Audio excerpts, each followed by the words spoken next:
আমি ঝুমি রহমান আপনাদের আমন্ত্রণ জানাচ্ছি আমাদের নিয়মিত আয়োজন নিউজ শো নির্বাচিত খবরে। আজ দিনভর যেই প্রধান খবর আলোচনার খোরাক জুগিয়েছে, যেই খবরগুলো ভীষণ রকম জনগুরুত্বপূর্ণ, তেমন কিছু নির্বাচিত খবরের নির্মোহ আমাদের এই আয়োজন। আজ আলোচনার জন্য পুরো সময় জুড়ে আমাদের সাথে স্টুডিওতে আছেন জ্যেষ্ঠ সাংবাদিক সর্দার ফরিদ আহমেদ। আপনাকে স্বাগত জানাচ্ছি। ধন্যবাদ। এবং আমাদের সাথে উপস্থিত আছেন সাংবাদিক ও বিশ্লেষক শাহেদ আলম। শাহেদ আলম, আপনাকেও স্বাগত। এছাড়াও এই আলোচনায় নানা সময়ে একাধিক অতিথি আমাদের সাথে যোগ দেবেন, জানাবেন তাদের মতামত আর তাদের বিশ্লেষণ জানাবেন। আজকে নির্বাচিত খবরে যে খবরটিকে নির্বাচন করেছি সেখানে বলা হচ্ছে রোহিঙ্গা সংকট মিয়ানমারের সৃষ্টি, এর সমাধানও মিয়ানমারকেই করতে হবে, এই কথাটি বলেছেন পররাষ্ট্র প্রতিমন্ত্রী শামা ওবায়দ। রোহিঙ্গাদের নিরাপদ প্রত্যাবাসনে আন্তর্জাতিক উদ্যোগের উপরেও তিনি জোর দিয়েছেন এবং কূটনীতিকরা তিনি যে আয়োজনটিতে এটি বলেছেন, রাজধানীর একটি হোটেলে আজ ডিক্যাব এবং অক্সফামের আয়োজিত একটি আলোচনায় তিনি এই উদ্যোগ দিয়েছেন এবং সেখানে কিন্তু কূটনীতিকরাও বলেছেন যে রোহিঙ্গা সংকট শুধু বাংলাদেশ মিয়ানমার দ্বিপাক্ষিক বিষয় নয়, এটি এখন আরও বৈশ্বিকভাবে আন্তর্জাতিক পরিমণ্ডলকে এগিয়ে আসতে হবে এই সমস্যা সমাধানের জন্য। এই বিষয়ে একটি প্রতিবেদন আমাদের হাতে রয়েছে, সেটি দেখে আসতে চাই। রোহিঙ্গা সংকটের 10 বছর মানবিক সহায়তা ও টেকসই সমাধান বিষয়ে কূটনৈতিক সাংবাদিকদের সংগঠন ডিক্যাব এবং অক্সফামের আয়োজন এই সেমিনার। রোহিঙ্গা সংকট সমাধান এবং রোহিঙ্গাদের জন্য করণীয় নিয়ে বক্তব্য তুলে ধরেন বিভিন্ন দেশের কূটনীতিক, আন্তর্জাতিক সংগঠন এবং পররাষ্ট্র প্রতিমন্ত্রী ও সচিব। এতে রোহিঙ্গাদের জন্য আর্থিক সহায়তা অব্যাহত রাখার আশ্বাস দিয়ে এই সংকটের টেকসই সমাধানের উপর জোর দেন ইউরোপীয় ইউনিয়নের রাষ্ট্রদূত মাইকেল মিলার। উপস্থিত চায়নার প্রতিনিধিও রোহিঙ্গা সংকট সমাধানে বাংলাদেশের পাশে থাকার আশ্বাস দেন।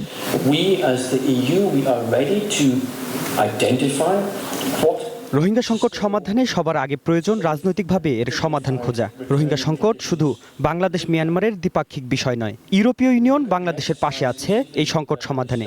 রোহিঙ্গাদের নিরাপদ টেকসই প্রত্যাবাসন হতে হবে, দূরদর্শীভাবে এই সংকট সমাধানে এগিয়ে যেতে হবে। এই সংকটে রোহিঙ্গাদের প্রত্যাবাসনের বিকল্প কোনো সমাধান নেই। শুধু মানবিক সহায়তাই নয়, উন্নয়নমূলক কাজের জন্যও আমরা সহায়তা করব।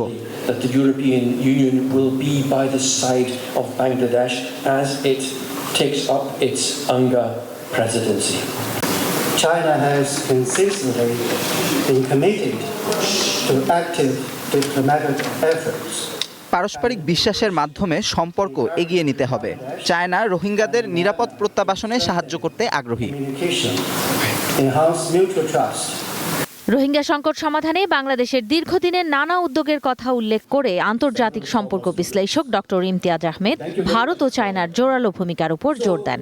What is happening now that whenever anyone wants to sit with Myanmar military or with Arakan army, they go empty-handed.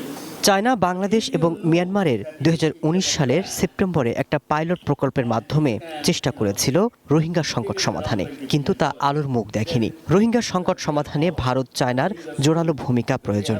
ভারতের প্রতিবেশী দেশ মিয়ানমার, চায়নার সাথেও তাদের ভালো সম্পর্ক, তাই চায়নার ভূমিকাও গুরুত্বপূর্ণ। And there are two other actors which also are very critical. Of course, China is also critical. They have a border with Myanmar, and I believe India also has a border with 10 বছর ধরে রোহিঙ্গাদের আশ্রয় দেয়া থেকে শুরু করে তাদের সার্বিক জীবনযাপনের যে সহায়তা দেয়া হচ্ছে তা উল্লেখ করে পররাষ্ট্র প্রতিমন্ত্রী শামা ওবায়েদ আন্তর্জাতিক সম্প্রদায়কে আর্থিক সহায়তা অব্যাহত রাখার পাশাপাশি নিরাপদ প্রত্যাবাসনের উপর জোর দেন।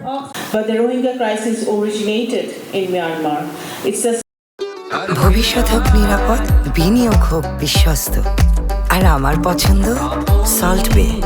ওয়েলকাম টু সল্ট বে। Sustainable solution must ultimately be found in Myanmar. রোহিঙ্গাদের প্রত্যাবাসন বর্তমানে জটিল আকার ধারণ করেছে। আন্তর্জাতিক সম্প্রদায়ের প্রতি আহ্বান জানাই তারা যেন মানবিক সহায়তা কমিয়ে না আনে। রোহিঙ্গাদের কারণে কক্সবাজারের জনপদের জনজীবনে যে প্রভাব পড়েছে তার সমাধান প্রয়োজন। রোহিঙ্গাদের নিজ দেশে ফিরে যাওয়ার অধিকার রয়েছে। রোহিঙ্গা সংকট মিয়ানমারে তৈরি হয়েছে, মিয়ানমারেই এর সমাধান খোঁজা প্রয়োজন।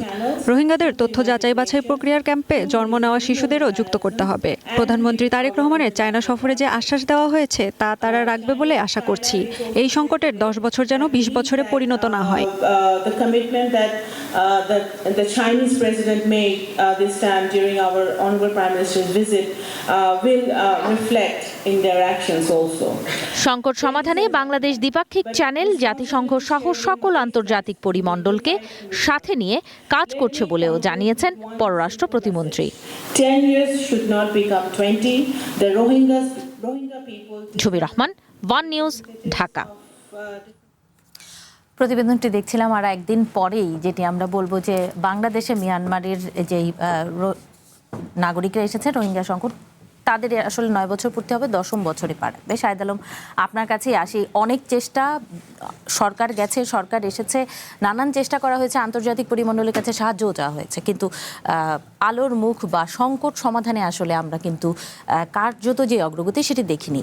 এইবারের যেই সরকারের যেই তৎপরতা দেখছেন, এবং আজকে আমরা কিন্তু ইউর প্রতিনিধি এবং চায়নার প্রতিনিধিদেরও মন্তব্য শুনলাম, সেই জায়গাটি থেকে কি মনে হচ্ছে? দেখুন, আমি যখন দেখছিলাম রিপোর্টটি তখন মনে হচ্ছিল যে সমস্যাটা কিভাবে সৃষ্টি হলো সেইটা আমাদের একটু মনে করা দরকার।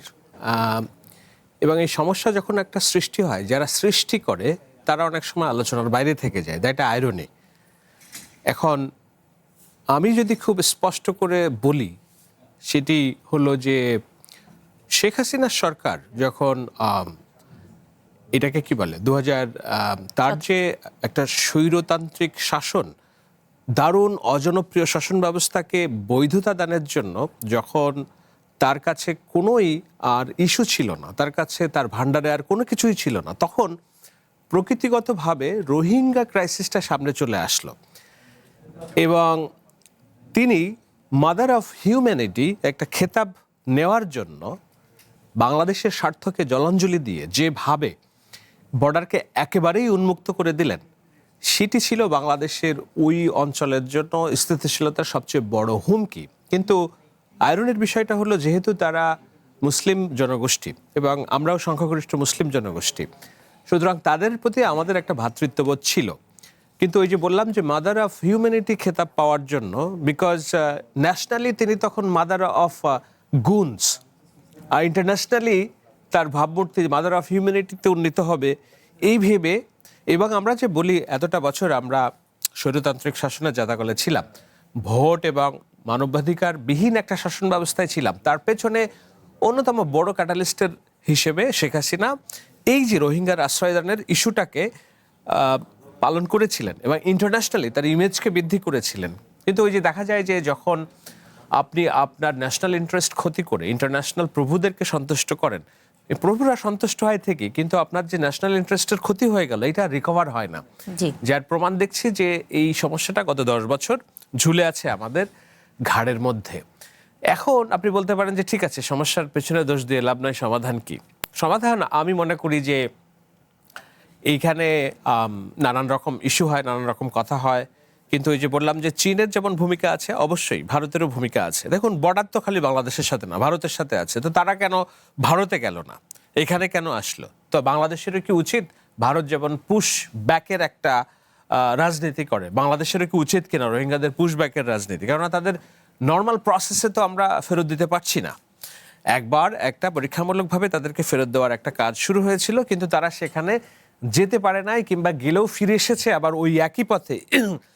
দুঃখিত, এই কারণে যে তারা বলছে যে ওখানে তাদের জীবন জীবিকা নিরাপদ না। তো তাহলে ইদার আপনাকে জীবন জীবিকা নিরাপদ করার জন্য ব্যবস্থা করার ইন্টারন্যাশনালি চাপ দিতে হবে, অথবা পুশব্যাক করতে হবে যে আই ডোন্ট কেয়ার, তুমি ওখানে মরো না বাঁচো, আমরা আর নিতে পারছি না।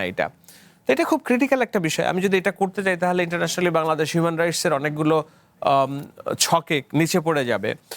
সো আমার মনে হয় যে সরকারকে ওই জায়গায় ব্যবস্থা নিতে হবে। তারা চীনের সাথে কথা বলবে এবং ভারতের সাথে কথা বলবে, একই সাথে জাতিসংঘ ইউরোপিয়ানকে চাপ দিবে যে এনাফ ইজ এনাফ, আমার অলরেডি উই আর ওভারবার্ডেন, আমার ওই এলাকার জীববৈচিত্র্য, অর্থনীতি, স্থানীয়ভাবে আইনশৃঙ্খলা পরিস্থিতি সব কিছুই হুমকির মুখে। সুতরাং তারা, আমার দৃঢ় বিশ্বাস, ডক্টর খলিলুর রহমান আগের সরকারের আমলে ছিলেন, ইউনূসের আমলে, তিনি বলেছিলেন যে আগামী ঈদ থেকেই সবাই চলে যাবে, এবং ডক্টর ইউনূসও এই ঘোষণা দিয়েছিলেন। আমরা এনসিপির অনেক নেতা কর্মীদেরকে সে সময় ফেসবুকেও দেখেছি যে এই হলো ক্যারিশমা, জাদু। তো ওই সরকার, উনি তো বর্তমান সরকারেও কন্টিনিউ করছেন সম্ভবত। আমার যতটুকু মনে হয় যে পার্ট অফ দ্য ডিল, যে রোহিঙ্গা রিপাট্রিয়েশন এবং অন্যান্য ইন্টারন্যাশনাল ট্রেডে যেগুলো উনি শুরু করেছিলেন, সেগুলোর জন্য একটা সমাপ্তি হয়। তো এইটা আশা করা ছাড়া তো আমি নতুন করে দোষারোপের কোনো কিছু দেখছি না। নিশ্চয়ই আশাটা করে যেতে হবে। জি, ধন্যবাদ। আরও বিস্তারিততে আসবো। সর্দার ফরিদ আহমেদ, আপনার কাছে আসার আগে আমাদের সাথে অনলাইনে একজন অতিথি যুক্ত হয়েছেন, তাকে যুক্ত করে নিতে চাই। মেজর অবসরপ্রাপ্ত মোহাম্মদ এমদাদুল ইসলাম, আপনাকে স্বাগত জানাচ্ছি। আমরা রোহিঙ্গাদের যেই সংকট সেটি নিয়ে আলোচনা করছি, আমাদের সাথে যুক্ত থাকুন, আপনার কাছে আসবো। সর্দার ফরিদ আহমদ, আপনার কাছে একটু শুনি যে এই যে বাংলাদেশ অনেক বছর ধরেই আন্তর্জাতিক মহলে চাপ দিচ্ছে, বা তারা আসিয়ান সদস্যভুক্ত দেশগুলো বা যে কোনো জায়গায় কিন্তু রোহিঙ্গা আলোচনার অন্যতম একটি মাধ্যম থাকে বাংলাদেশের, যে অন্য যে কোনো দেশের সাথে, কিন্তু তার কাঙ্ক্ষিত সাড়া তো এত বছরে পাওয়া যায়নি। বাট এই সময়ে এই সরকারের আমলে অন্যান্য যেই বিষয়গুলো দেখা যাচ্ছে, সেখান থেকে কি আপনার আশাবাদী হওয়ার মতো কিছু মনে হয়? আসলে এটা একটি জটিল পরিস্থিতি। শাহেদ আলম যেটা বলেছেন, খুব ক্রিটিক্যাল একটা অবস্থা আমরা রয়েছি। ধরুন, আসলে আমরা খুব ভাষা আলোচনা করে লাভ নেই। তো শাহেদ আলম বলছিলেন পুশব্যাক করা যায় কিনা, না, এটা সম্ভব নয়। এখানে দুটো মেজর সমস্যা রয়েছে, এটা অনেক আলোচনা আনে না। সেটা হলো এই রোহিঙ্গারা কোনো দেশের নাগরিক নাই, তাদের নাগরিকত্ব নেই। এটা খুবই সংকট। কোনো একটা দেশের নাগরিক যদি থাকেন, তখন তার ব্যাপারে আলোচনা করা যায়, কথা বলা যায়, সহজ হয়, পরিবেশটা সহজ হবে। যে সমস্ত রোহিঙ্গা আমাদের দেশে এসেছেন, তারা কিন্তু মিয়ানমারের কোনো নাগরিক না, নাগরিকত্ব নাই তাদের। এটা হলো সবচেয়ে বড় সংকট। এটা মিয়ানমার সরকারই দীর্ঘদিন ধরে এই কাজটা করে রেখেছিল একটা। আর হলো তারা যেখানে যাবে সেখানে কিন্তু অবকাঠামো সহ সব কিছু পাল্টে গেছে, এখন আর সেগুলো নেই। তাদের বাড়িঘর সব কিছু নিশ্চিহ্ন করে ফেলা হয়েছে। থার্ড যেটা, সেখানে কিন্তু যারা আরাকান রয়েছে, যারা আরাকান আর্মি রয়েছে, যারা, তারা কিন্তু মিয়ানমার সরকারের সঙ্গে যুদ্ধ করছে, লড়াই করছে। তারাও মানে এটা রোহিঙ্গাদের হতভাগ্য বলবো এই কারণে, তারাও কিন্তু রোহিঙ্গাদের গ্রহণ করতে চায় না। এটা একটা দিক। আরেকটা বিষয় যেটা, সেটা হলো যে এখানে ভারত এবং চীনের একটা বড় ভূমিকা রাখা কথা একজন বলছিলেন সেই অনুষ্ঠানে। এটা ঠিক, ভারত এবং চীন যদি গুরুত্বপূর্ণ ভূমিকা রাখতো, তাহলে এটা সমাধান অনেকখানি হতো। ভারতের অবস্থান আমরা স্পষ্ট করে জানি, ভারত রোহিঙ্গা ফেরত জায়গাটা চায় না, পরিষ্কার কথা। এবং ভারতে কিছু রোহিঙ্গা গিয়েও ছিল, তাদেরকে নানানভাবে বাংলাদেশে কিন্তু পুশব্যাক করা হয়েছে, বাংলাদেশে পাঠিয়ে দেওয়া হয়েছে। এর মানে তারা সেখানে রাখতেই চায় না। আর এরা ফেরত গেল কি না গেল তাদের কিছু আসে যায় না। সেখানে আরও কিছু ভূ রাজনৈতিক কিছু হিসাব নিকাশ আছে। এগুলো একটা দিক। আরেকটা হলো যে আজকে পররাষ্ট্র প্রতিমন্ত্রী সমাবেত কিছু কথা বলেছেন, ঠিক যে 10 বছর হয়ে গেছে। এটা উনি বক্তব্য রেখেছেন যে একটা শিশু যে জন্ম নিয়েছে, সেখানে তার বয়স 10 হয়েছে, যখন 20 হয়ে যাবে তখন কি হবে, একটা। আরেকটা হলো, আপনি জানেন যে সেখানে প্রায় 13 লক্ষ রোহিঙ্গা রয়েছেন এখন, এবং প্রতিদিন 36,000 মতো, হ্যাঁ, মানে প্রতি বছর বাড়ছে। এখন সংকটটা হলো যেটা কূটনৈতিকরা যে বক্তব্য রাখছেন গতানুগতিক। আর বাংলাদেশের অবস্থা এমন দাঁড়িয়েছে যে আমাদের মোটামুটি যদি আর্থিক সহযোগিতা ঠিকমতো থাকে, তাহলে ঠিক আছে, করা যাক যতদিন চলে। কিন্তু সংকটটা হলো যেটা, আপনি যদি বলেন যে সমাধানটা কি, তাহলে সমাধান জানি না। বাস্তবতার এমন, এটা এত বেশি ক্রিটিক্যাল, কোনো সমাধান খুঁজে পাওয়া যাচ্ছে না। আপনি আসিয়ানের কথা উল্লেখ করছিলেন, আসিয়ান তারা অন্য দেশের ব্যাপারে নাক গলাতে পারে না, তাদের যে সদস্য দেশগুলো রয়েছে। এবং আপনি জানেন সেখানে এই মিয়ানমারের অনেক সাপোর্টার রয়েছে, বড় বড় সব, রাশিয়া রয়েছে, ইসরায়েল রয়েছে, ভারত রয়েছে, আর চীন তো রয়েছেই। কাজেই তারা যে একা হয়ে গেছে এরকম না, মানে আন্তর্জাতিক সম্প্রদায় একা। ইউরোপীয় ইউনিয়ন যেটা করছে সেটা হলো, ঠিক আছে, তারাও তত গুরুত্ব দিচ্ছে না যে এদেরকে ফেরত পাঠাতেই হবে, এরকম একটা উদ্যোগ নেওয়া।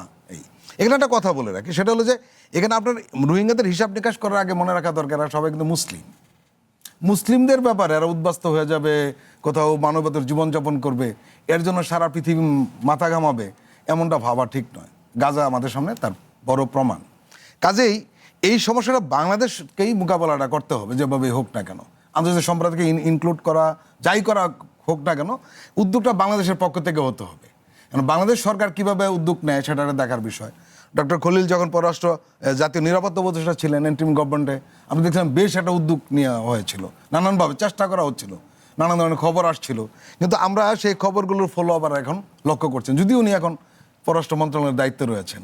কাজে এই ধরনের বর্ষপূর্তি উপলক্ষে তো আলোচনা হয়েছে, না হলে তো হয়তো আলোচনাই হতো না আজকে, তাই না? তা আমরা একটা আনুষ্ঠানিকতার মধ্যে চলে যাচ্ছি গ্রাজুয়ালি। আমি জানি না শেষ পর্যন্ত কীভাবে সমাধান হবে। জি ধন্যবাদ। এবারে এমদাদুল ইসলাম, আপনার মূল্যায়ন জানবো। পাশাপাশি সম্প্রতি মিয়ানমারের পক্ষ থেকে কিন্তু একটি বিবৃতিও দেওয়া হয়েছে, সেখানে কিন্তু তারা প্রথমবারের মতো তাদের নাগরিক বাংলাদেশে রয়েছে সেটি স্বীকার করেছে, যদিও সংখ্যাটি অনেক কম। সেই সংখ্যা নিয়েও একটি দ্বিমত রয়েছে, বাংলাদেশের পক্ষ থেকেও একটি বার্তা দেওয়া হয়েছে। সবকিছু মিলিয়ে আসলে এই সংকটের ভবিষ্যৎ কি মনে হচ্ছে? ধন্যবাদ। প্রথমত আমি একটু আমাদের যে দুজন সহ আলোচক আছেন ওনাদের প্রতি শ্রদ্ধা জানিয়ে আমি সংকটের অ্যাকচুয়ালি সূত্রপাতটা একটু বলতে চাই। বিকজ সংকট যখন শুরু না, তারও অনেক আগে আমি মিয়ানমারে আমার 4.5 বছর কাজ করার সুযোগ পেয়েছে। সেখানে দুটা বিষয় ছিল। এখানে আমরা নিজেদের কাউকে কেউ দোষারোপ করা মানে এটা হচ্ছে মিয়ানমারকে একটা সুযোগ সৃষ্টি করে দেওয়া।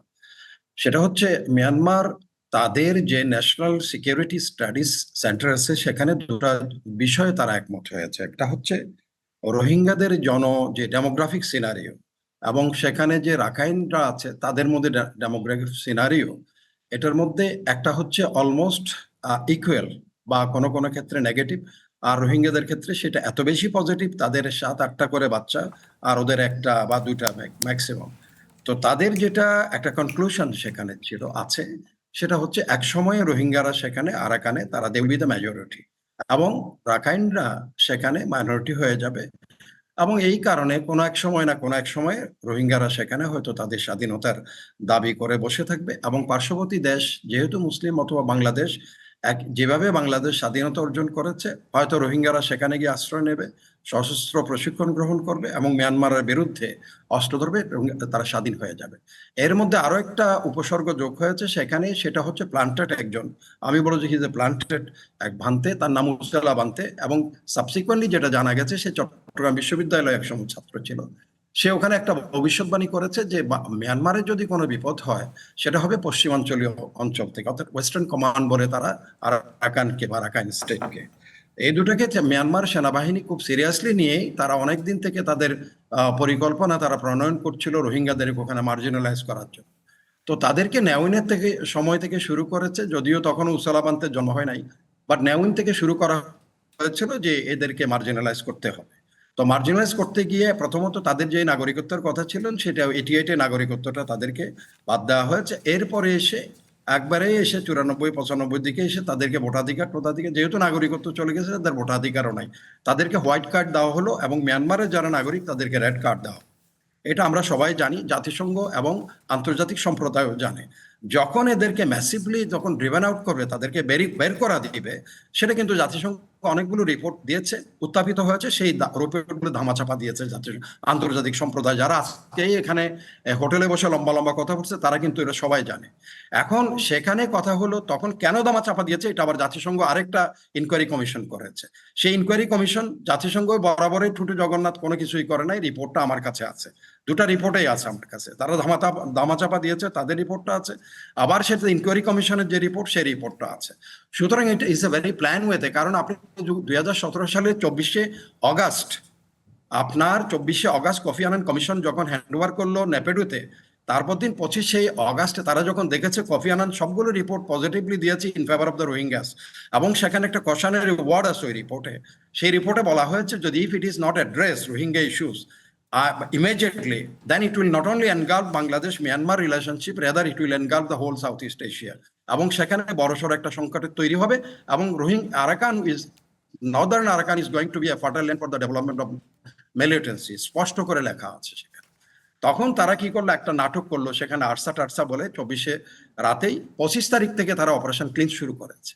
এটা অত্যন্ত পরিকল্পনা, একটা ডিভিশন সেখানে তারা ডেপ্লয় করেছিল, এবং সেটা যেখানে সাগাইং ডিভিশনে যারা সবচেয়ে দুর্দর্শ ডিভিশন, এখানে তারা এইসব কাণ্ডকীর্তি করে মানুষদের সাগাইং করেছে, শানদের বিরুদ্ধে করেছে, সেই ডিভিশনটাকে ডেপ্লয় করে তাদের মাধ্যমে এই রোহিঙ্গাদের এখানে পাঠানো হয়েছে।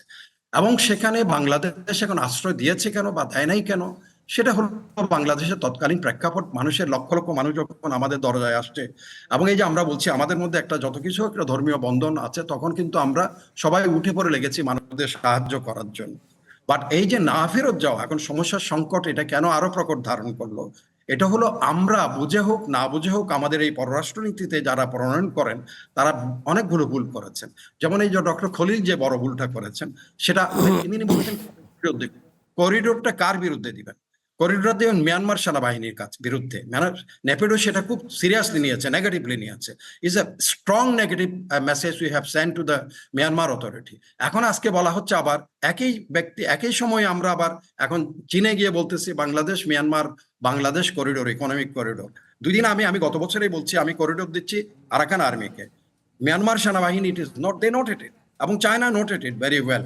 তারা এখন এই বার্তাটা যেটা দিয়েছে টু জেপোরাইজ দ্যাট থিং, ওরা বলছে এখন আবার তারা রিভাইভ করতে চাচ্ছে যে আমরা 3 লাখকে এটা করবো। সেই 3 লাখের মধ্যে গুরু রহস্যটা আমরা কেউ আলোচনা করছি না।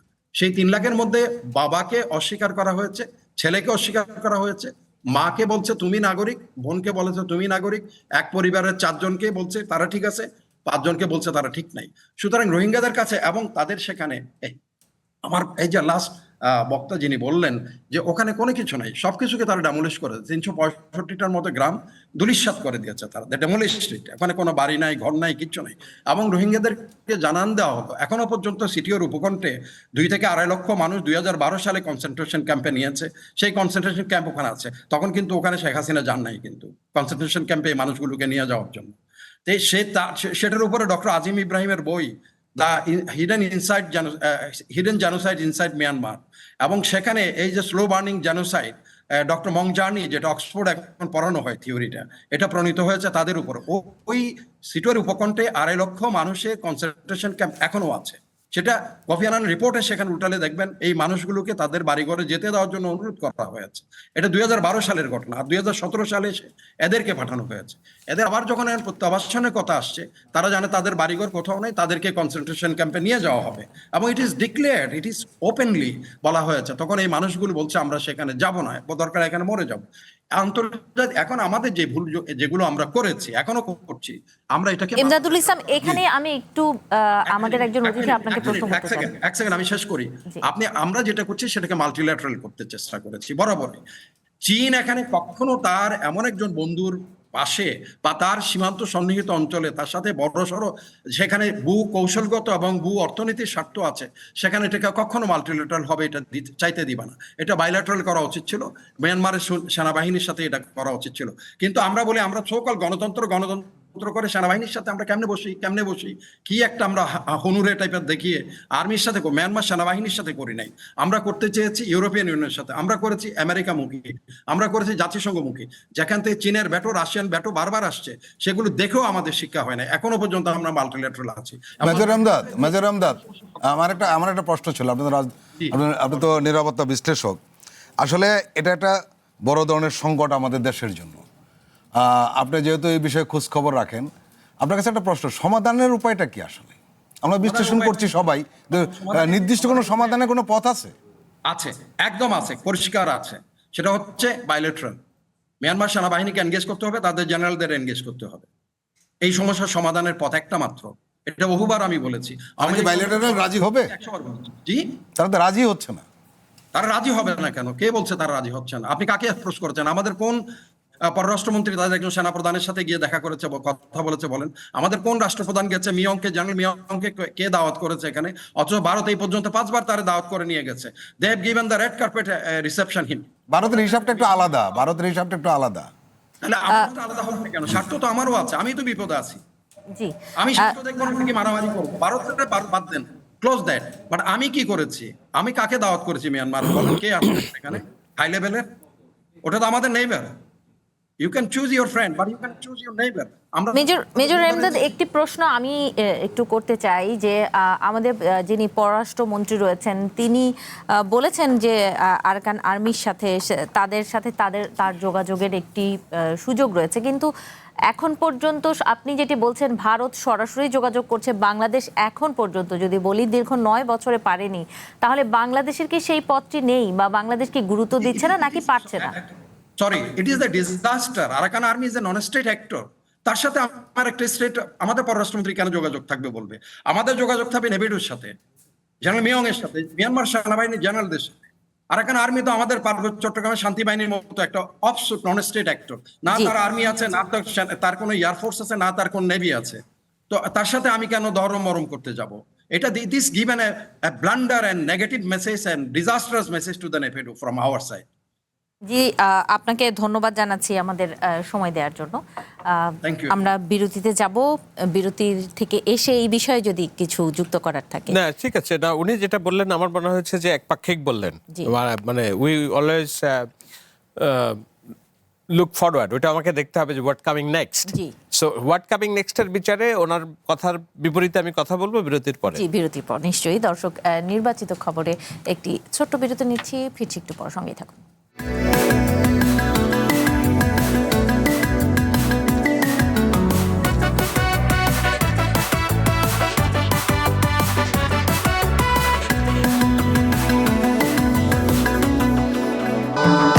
ভবিষ্যৎ হোক নিরাপদ, বিনিয়োগ হোক বিশ্বস্ত, আর আমার পছন্দ সল্ট বে।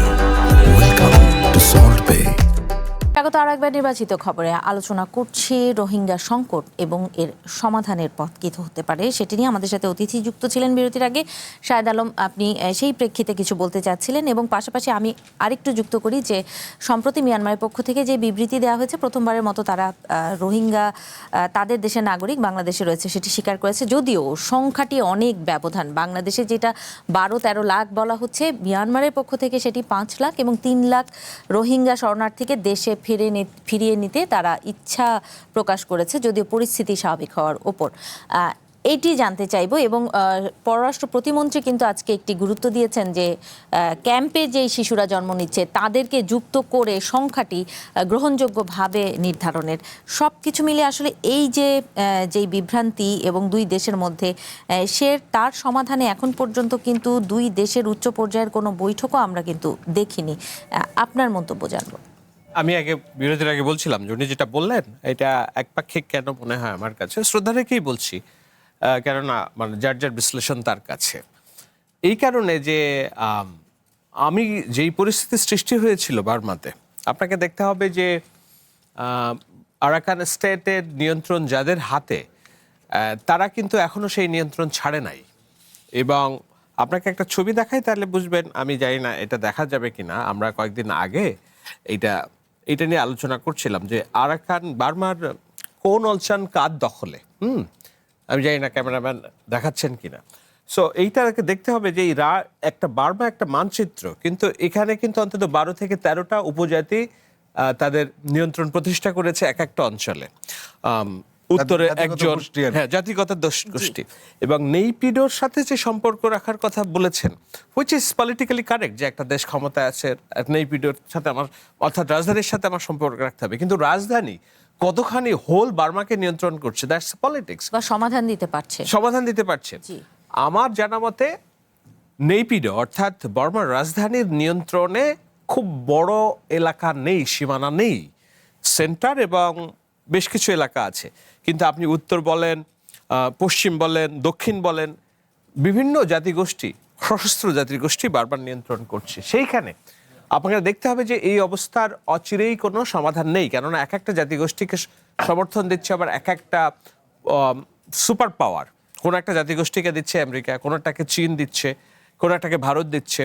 সো বারবার অভ্যন্তরে এই যে অভ্যন্তরীণ অস্থিতিশীলতা সৃষ্টি করে যে যার স্বার্থ উদ্ধার করছে, সেইখানে আপনাকে মাথায় রাখতে হবে যে যুক্তরাষ্ট্রের মিয়ানমার অ্যাক্ট বলে একটা কথা আছে, এবং সেখানে ভবিষ্যৎ মিয়ানমারের রাষ্ট্রচিত্র কেমন হবে সেইটার কিছু বিশ্লেষণ আমরা জানি।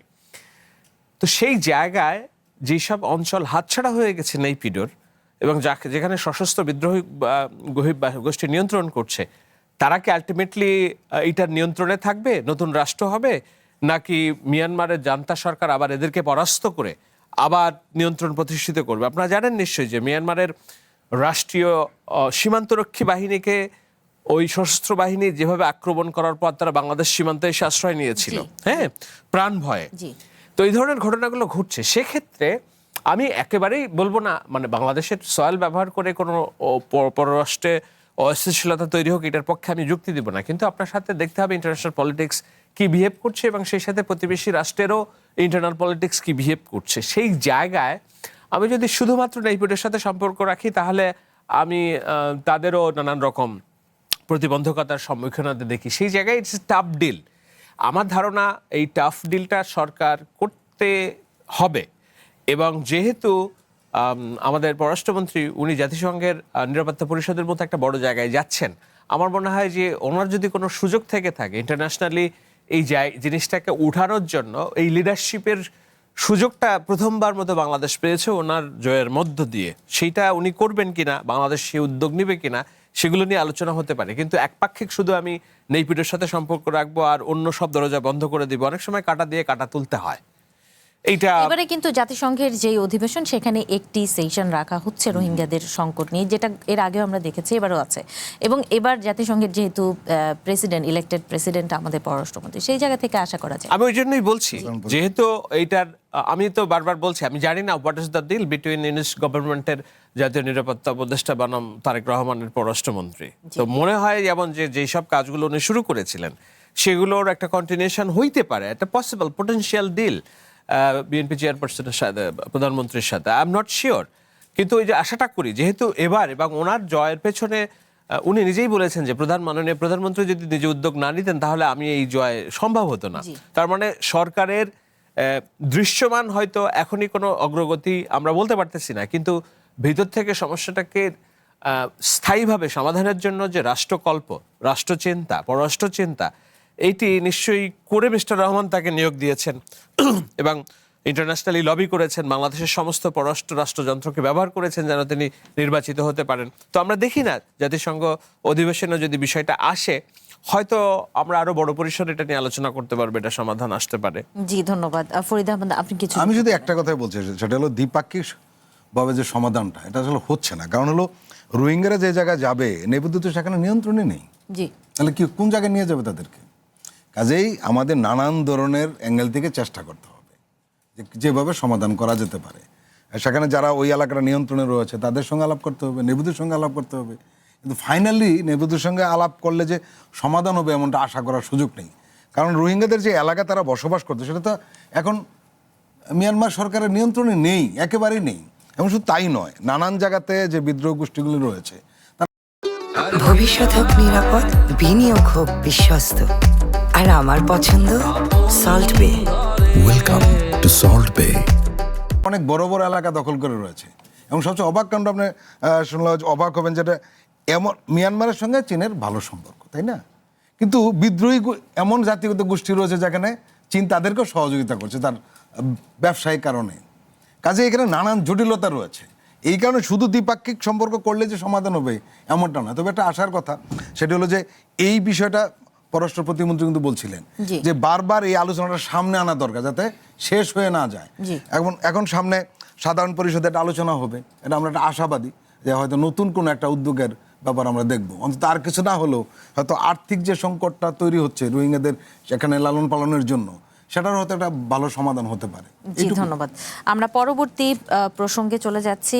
দর্শক, এবারে যে খবরটি আমরা নির্বাচন করেছি আলোচনার জন্য, সেখানে মন্ত্রিপরিষদে নতুন যেই মন্ত্রী প্রতিমন্ত্রীরা দায়িত্ব নিয়েছেন তারা আজকে প্রথম তাদের আনুষ্ঠানিক কর্মদিবস পালন করেছেন এবং তারা গণমাধ্যমের সাথে কথা বলেছেন, তাদের ভাবনা জানিয়েছেন তাদের দায়িত্বরত জায়গাগুলো নিয়ে। এবং সেখানে স্থানীয় সরকার মন্ত্রী ডক্টর মঈন খান তিনি বলেছেন স্থানীয় সরকার যে নির্বাচন সেটি সময় মতো দেওয়া হবে বলে তিনি আশ্বস্ত করেছেন। এবং নতুন তথ্যমন্ত্রী আন্তালিফ রহমান পার্থ তিনি বলেছেন গণমাধ্যম নিয়ন্ত্রণ নয়, বিধিবদ্ধ করতে চায় তার মন্ত্রণালয়। পাশাপাশি বিমানের বহরে বোয়িং এয়ারক্রাফট যুক্ত হওয়ার খবর দিয়েছেন বিমানমন্ত্রী। এই বিষয়ের একটি প্রতিবেদন রয়েছে, সেটি একটু দেখে আসবো। বিএনপি সরকার দায়িত্ব নেওয়ার 6 মাসের মাথায় মন্ত্রিসভায় প্রথম রদবদল, যুক্ত হয়েছেন নতুন মন্ত্রী প্রতিমন্ত্রী, নতুন দায়িত্ব পেয়েছেন কেউ কেউ। শুক্রবার শপথ নেওয়ার পর রবিবার প্রথম কর্মদিবসে সচিবালয়ে এলেন নতুন মন্ত্রী প্রতিমন্ত্রীরা। দায়িত্ব বুঝে নেওয়ার পাশাপাশি নিজ নিজ দপ্তরের সাথে পরিচয় সেরে নেওয়া। স্থানীয় সরকার মন্ত্রণালয়ে মির্জা ফখরুল ইসলাম আলমগীরের উত্তরসূরি বিএনপির সিনিয়র নেতা আব্দুল মঈন খান সকালে মন্ত্রণালয় সংশ্লিষ্টদের সাথে মতবিনিময় করেন। জানান সংবিধান অনুযায়ী স্থানীয় সরকারের সব পর্যায়ে নির্বাচন দেওয়া হবে। জনগণের ইচ্ছার প্রতিফলন ঘটানোর জন্যই আমরা 5টা স্তরে এখানে নির্বাচন, প্রত্যেকটি স্তরে নির্বাচন হবে এবং সত্যিকার অর্থে জনগণের প্রতিনিধিরা সেই নির্বাচনে নির্বাচিত হোক, এটাই আমাদের। প্রায় একই সময়ে দায়িত্ব বুঝে নেন নতুন তথ্য ও সম্প্রচার মন্ত্রী আন্দালিব রহমান পার্থ। সাংবাদিকদের জানান, আওয়ামী লীগ সরকার গণমাধ্যমের কণ্ঠরোধ করেছিল, আহ্বান জানান জুলাইকে ধারণ করার। ওই সময় আর কি বাজে অ্যাট্রসিটি, বাজে অত্যাচার বা যেভাবে গণতন্ত্রের মুখ বন্ধ করা হয়েছিল, অন্যান্য যা যাই আছেন সংবাদ মাধ্যমের মাধ্যমে কিন্তু আমরা জানতে পেরেছি। সেটাই মাথায় রাখবো আমরা, যাতে আমরা আগামীতে ঠিক করে কাজ করি। প্রতিমন্ত্রী থেকে মন্ত্রী, চেনা মন্ত্রণালয়ে নতুন দায়িত্ব। নতুন বিমান ও পর্যটন মন্ত্রী জানান, আসছে অক্টোবরে কক্সবাজার বিমানবন্দরে আন্তর্জাতিক ফ্লাইট ওঠানামা শুরু হচ্ছে। ডিসেম্বরে চালু হচ্ছে শাহজালাল আন্তর্জাতিক বিমানবন্দরের 3rd টার্মিনাল। জানান, আসছে বছর বিমানবহরে যুক্ত হচ্ছে বোয়িং এয়ারক্রাফট। আমরা অক্টোবরে ইনশাল্লাহ ইন্টারন্যাশনাল এয়ারপোর্ট হিসেবে কক্সবাজারকে ওপেন করব। পার্বত্য চট্টগ্রাম বিষয়ক নতুন মন্ত্রী সাচিং প্রুজেরিও প্রথম কর্মদিবসে নিজ দপ্তরের সবার সাথে মতবিনিময় করেন। বলেন, পার্বত্য চট্টগ্রামের শান্তি ও সম্প্রীতির জন্য তিনি কাজ করে যাবেন। এই লাল সবুজের পতাকাকে সামনে রেখে আমাদেরকে কমিটেড হয়ে কাজ করতে হবে। মনির মিল্লাত, ওয়ান নিউজ, ঢাকা। এই বিষয়গুলো নিয়ে আলোচনা করব। তথ্যমন্ত্রীর যেই মন্তব্য, সেটিও যেহেতু আমরা গণমাধ্যমে কাজ করি, গণমাধ্যমের বিষয়টি আমাদেরকে বেশি আকৃষ্ট করে। নিয়ন্ত্রণ নয়, বিধিবদ্ধ করতে চায়, এটি নিয়ে আলোচনা করব, তবে বিরতির পর। দর্শক, নির্বাচিত খবরে আরেকটি বিরতি নিচ্ছি, ফিরছি একটু পর।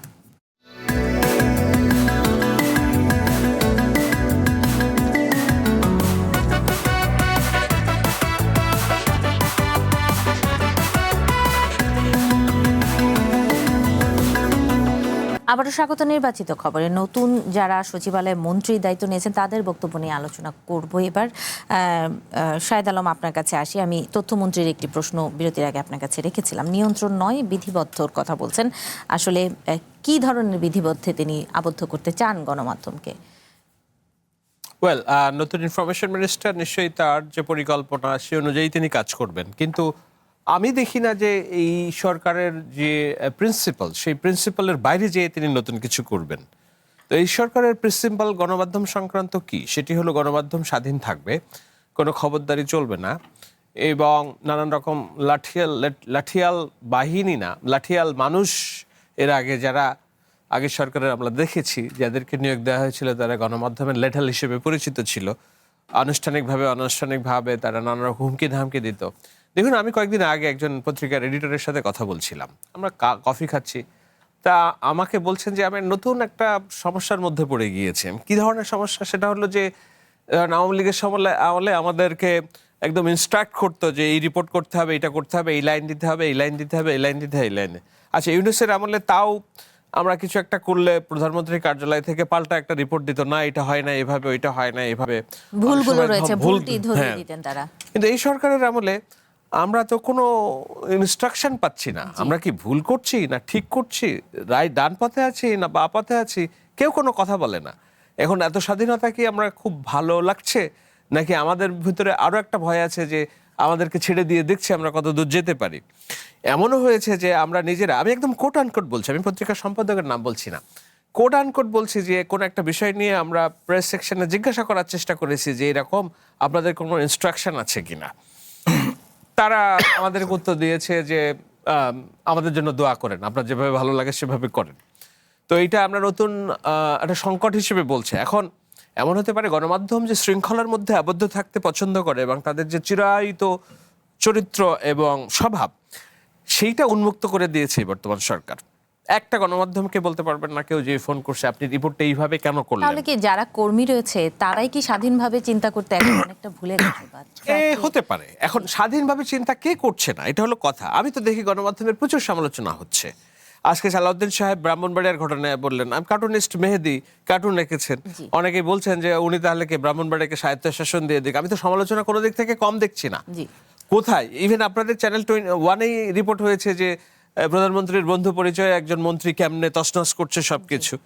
তো আমি তো দেখছি না যে কেউ কাজ বন্ধ করে রেখেছে। এখন আরো সমালোচনা আপনারা করতে চান কিনা, আমরা করতে চাই কিনা, হ্যাঁ করতে দিতে পারি, অবশ্যই পারি, কিন্তু আমরা একটা নির্দিষ্ট সময় অ্যালাউ করবো কিনা নতুন সরকারকে, যে না এখনই দেখি না কোথায় যায় পরিস্থিতি। আজকে প্রথম আলো রিপোর্ট করেছে পররাষ্ট্র প্রতিমন্ত্রীর বিরুদ্ধে, who is not talking, everybody is talking.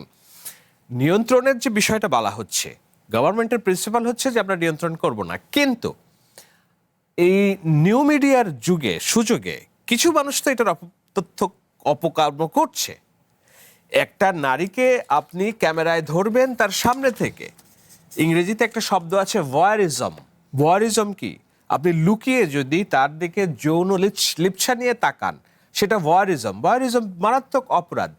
আপনি আমার দিকে, চেহারার দিকে তাকাবো আর আমি যদি যৌন লিপ্সা নিয়ে তাকাই, ওইটা মারাত্মক অপরাধ, ভয়েরিজম।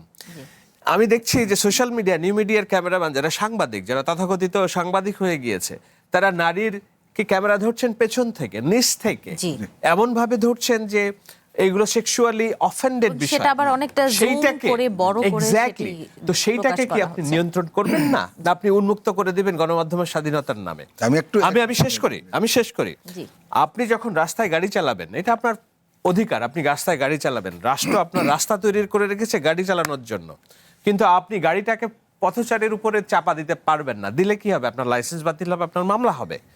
আপনি সাংবাদিকতা করবেন, মত প্রকাশ করবেন, আমরা করব, এইটাই রাষ্ট্রের অধিকার, এটাই আপনাদের করতে হবে।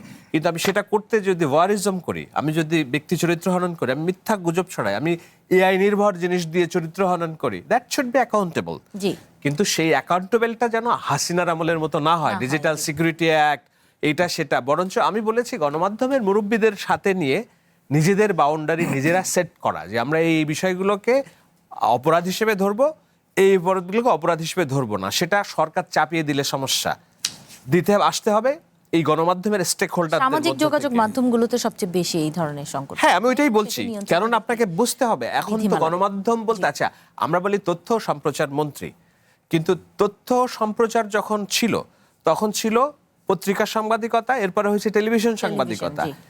এখন যেই জেনজির যুগে নিউ মিডিয়া চলে আসলো, ফেসবুক, ইউটিউব, স্ন্যাপচ্যাট, টিকটক, আপনি এই সাংবাদিকতাকে কোন মন্ত্রণালয়ের অধীনে নেবেন? নাই, নো ডিপার্টমেন্ট ইজ দেয়ার, এবং সেটাকে যুক্ত করা এখনো পর্যন্ত বলছি নতুন মন্ত্রীর দায়িত্ব হবে নিশ্চয়ই সেই জায়গাগুলো ভাবা।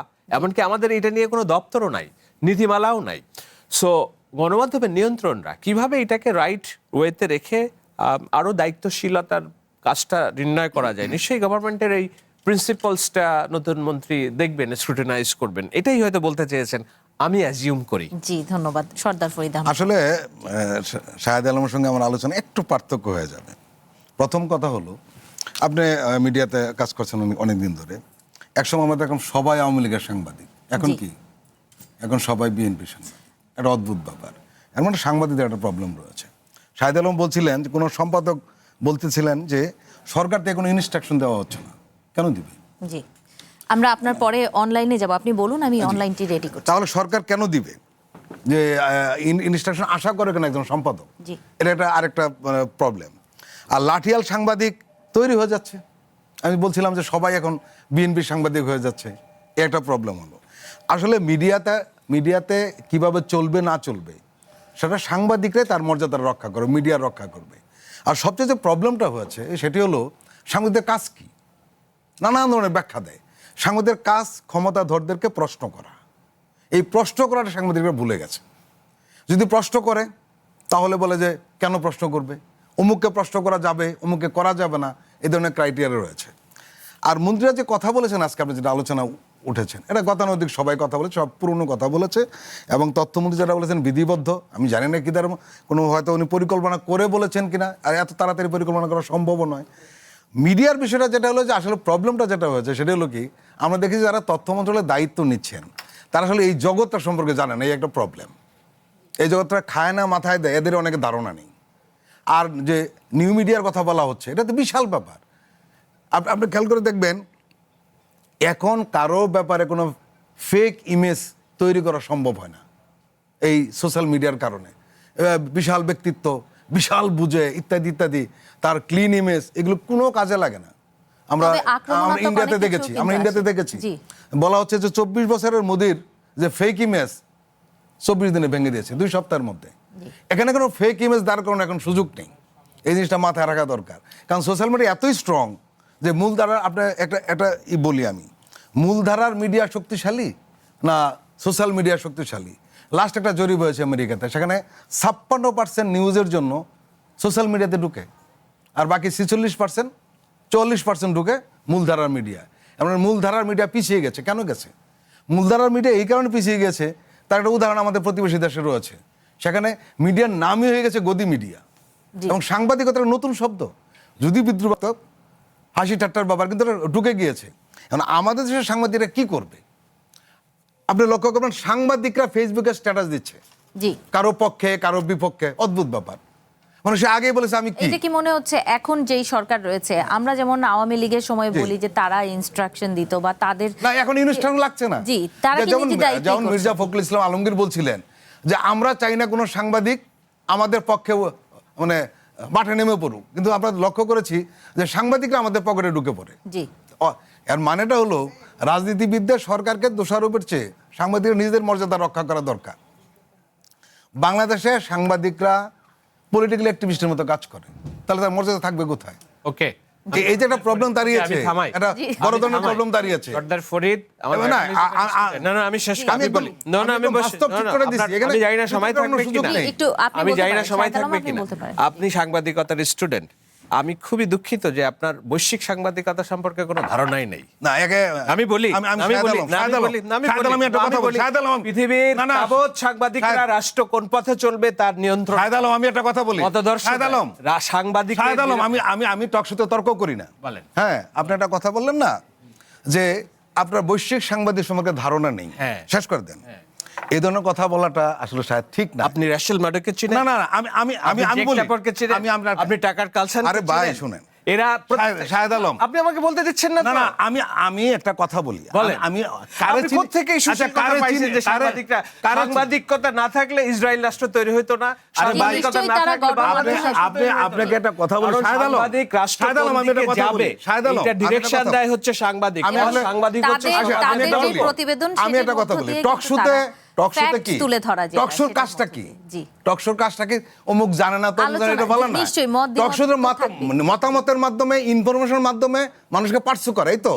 টকশোতে আমরা কি করি? আপনি যখন ডক্টর ইউনূসের ভাইরাল হওয়ার চেষ্টা করি, ফরিদ ভাই, একদম ভাইরাল হওয়ার চেষ্টা করি, এটা ঠিক না শাহেদ আলম। ডক্টর ইউনূসের বলে বিটিভিতে আপনি সাংবাদিকতা করতেন, কি এমন ভুল ধরেছেন ডক্টর ইউনূসের যে আমাদের ডক্টর ইউনূসকে বলা হতো কি জানেন? অথর্ব সরকার, বিটিভিতে প্রচার হয়েছে। আপনি বলছিলেন? জি, মারাত্মক। আবার দেখার সুযোগ হয় না। আপনি দেখেন, এবং আমরা এরকম প্রশ্ন করেছি যে এই সরকারকে রিয়েক্টিভ সরকার বলাতে, প্রোঅ্যাক্টিভ না। আপনারা স্বাধীনভাবে এগুলো দিয়েছে তোরে ভাই, গেলে ভালো, অসুবিধা নাই। এবং আপনি যে বলছেন একটা প্রিন্সিপাল জায়গা, আপনি দ্বিমত পোষণ করতে পারেন, কিন্তু অমুক জানে না, আপনি কোনো খোঁজ রাখেন না, এটা বলা ঠিক নয়। আমাকে বলেন তো দেখি, আমি যে নামগুলো বলি। না, আমি আপনার কাছে ইন্টারভিউ দিতে বসি না, পাগল নাকি? তার মানে আপনি জানেন না, আপনি বলেন আমি রেশাল মার্ডোকে চিনি, আমি টাকার কালসানকে চিনি, আমি কি চিনি না চিনি। কেউ কনজারভেটিভ রাজনীতির পথপ্রদর্শক, কেউ ডেমোক্রেটিক রাজনীতির পথপ্রদর্শক। এগুলো নিয়ে নিশ্চয়ই আমরা আবারও অন্য একটি আয়োজন নিয়ে বসবো। শাহেদ আলম, আমরা একটু অনলাইন পত্রিকা দেখতে চাই। এইভাবে করি না, জি, সর্দার ফরিদ আহমদ, একটু আমরা অনলাইনগুলো একটু দেখে নিতে চাই। জি, আমরা বিবিসি বাংলার একটু খবর দেখব। মন্ত্রী প্রতিমন্ত্রীর সঙ্গে উপদেষ্টা, সরকারের আকার বাড়লে ঝুঁকি আছে, তারা একটি বিশ্লেষণী প্রতিবেদন করেছেন এবং গত 24 ঘন্টা অটোরিকশার বেশি নতুন ডেঙ্গু রোগী, আসলে 800-র বেশি, 24 ঘন্টা 800-র বেশি নতুন ডেঙ্গু রোগী হাসপাতালে, এবং রংপুরে 4 জনকে খুন করে বাসায় বসেই খেজুর শশা খেয়েছে খুনিরা। এটা পুলিশ আজকে এই ঘটনাটি বর্ণনা করেছে। যদিও এই ঘটনাটি নিয়ে কিন্তু অনেকটা তর্ক বিতর্ক তৈরি হয়েছে, আসলে যে এই ঘটনাটি বলা হয়েছে সেটি অনেকে বলছে বানিয়ে বলা হয়েছে বা বিশ্বাসযোগ্যতার একটি কিন্তু প্রশ্ন উঠেছে। এই বিষয়ে কেউ যদি একটু যুক্ত করতে চান, শাহেদ আলম।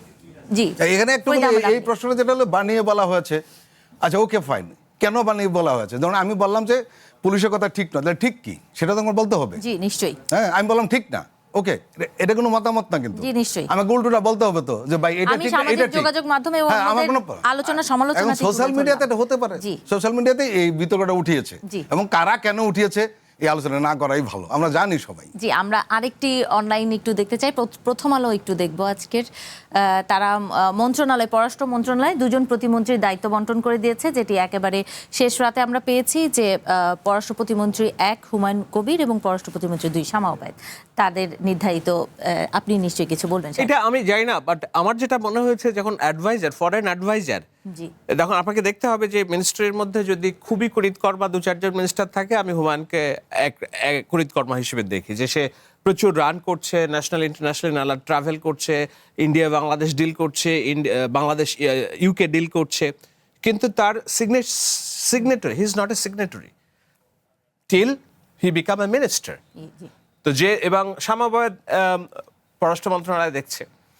সো ডক্টর খলিল যেহেতু ব্যস্ত থাকবেন এটা সেটা নিয়ে, আমার মনে হয় যে উনি ইন্টারন্যাশনালি যে ডিল করার যে ক্যাপাসিটি সেইটা অর্জন করলেন এই তার মন্ত্রিত্ব পদমর্যাদা দিয়ে। তার আগের কাজটাই তিনি করবেন, কিন্তু নন সিগনেটারি থেকে এখন সিগনেটারি প্রতিমন্ত্রী হিসেবে দায়িত্ব শপথ নিলেন। নিশ্চয়ই জানেন করে দিল সিনিয়র জুনিয়র হ্যাঁ, আপনি নিশ্চয়ই জানেন যারা আছে তাদের কিন্তু কোনো সিগনেচার পাওয়ার সেভাবে নাই, তারা অ্যাডভাইস করতে পারে। জি, এবং তাদেরকে প্রতিমন্ত্রীর পদমর্যাদায় তিনি ছিলেন, কিন্তু তিনি এখন শপথ নিলেন। সো আমি খুব বেশি পরিবর্তন এটা দেখি। জি, আমাদের আয়োজনটি শেষ করব। শাহেদ আলম আপনাকে ধন্যবাদ, সর্দার ফরিদ আহমদ আপনাকে ধন্যবাদ আমাদের সময় দেওয়ার জন্য।